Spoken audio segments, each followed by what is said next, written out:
کچھ سوالات ایک عرصے دراز سے ہمارے ذہن میں گردش کر رہے ہیں، لیکن کبھی موقع نہیں ملا کہ کسی کے سامنے ان سوالات کو بیان کیا جائے، یا موقع ملا تو ہمیں ان سوالات کا جواب ایسا نہیں ملا کہ جس سے ہمارے دل کو تسلی مل جائے۔ سب سے پہلا سوال کہ خلافت کیا چیز ہے؟ خلافت کا آغاز کب اور کہاں سے ہوا؟ اور اس سے بڑھ کر ایک اہم سوال کہ خلفاء کل کتنے گزرے ہیں؟ ان تمام سوالات کے جوابات جاننے کے لیے ویڈیو کے اینڈ تک ہمارے ساتھ جڑے رہیے۔ السلام علیکم ورحمۃ اللہ وبرکاتہ۔ دوستو، سب سے پہلے ہم جانتے ہیں کہ خلافت کیا چیز ہے۔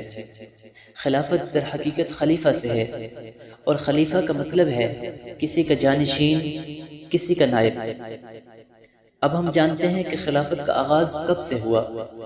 خلافت کا آغاز تو تب سے ہو چکا جب پیارے آقا اس دنیا سے وصال کر گئے۔ سن 11 ہجری میں حضرت ابوبکر صدیق رضی اللہ تعالیٰ عنہ سے خلافت کا آغاز ہوا۔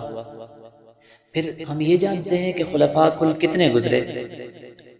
تو خلفاء، سب سے پہلے خلافت راشدہ میں 4 خلفاء گزرے، اس کے بعد خلافت امیہ میں 14 خلفاء گزرے، پھر خلافت عباسیہ بغداد میں قائم ہوئی جس میں 37 خلفاء گزرے، پھر خلافت عباسیہ قاہرہ میں جس کے 15 خلفاء گزرے، پھر آخر میں خلافت عثمانیہ جس میں 34 خلفاء گزرے۔ خلافت کا آغاز تو سن 11 ہجری میں حضرت ابوبکر صدیق سے ہوا تھا، لیکن خلافت کا اختتام خلافت عثمانیہ کے آخری خلیفہ ترکی کے سلطان عبدالحمید ثانی پر ہوا۔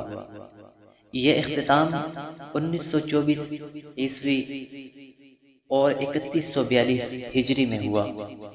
یہ خلافت کا دور 1331 سال رہا، اور اس 1331 سال کے عرصے دراز میں 104 خلفاء گزرے۔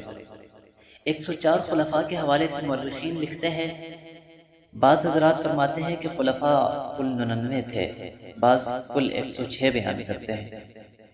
خلفاء کی اس تعداد میں کمی بیشی کی وجہ یہ ہے کہ بعض خلافت عثمانیہ کے خلفاء کو بعض حضرات نے خلفاء نہیں بلکہ بادشاہ میں شمار کیا ہے، اور بعض نے خلفاء میں شمار کیا ہے۔ اسی وجہ سے خلفاء کی تعداد میں کمی بیشی آئی۔ بہرحال خلافت کا یہ دور بہت ہی عمدہ اور بہترین دور رہا۔ اسی طرح کی مزید ویڈیوز جاننے کے لیے، مزید معلومات حاصل کرنے کے لیے، اور اس طرح کی تاریخی اور انوکھی معلومات جاننے کے لیے ہمارے چینل کو سبسکرائب کریں، بیل آئیکن کو پریس کریں تاکہ ہر آنے والی ویڈیو آپ تک پہنچ سکے۔ ملتے ہیں اگلی ویڈیو میں، تب تک کے لیے اللہ حافظ۔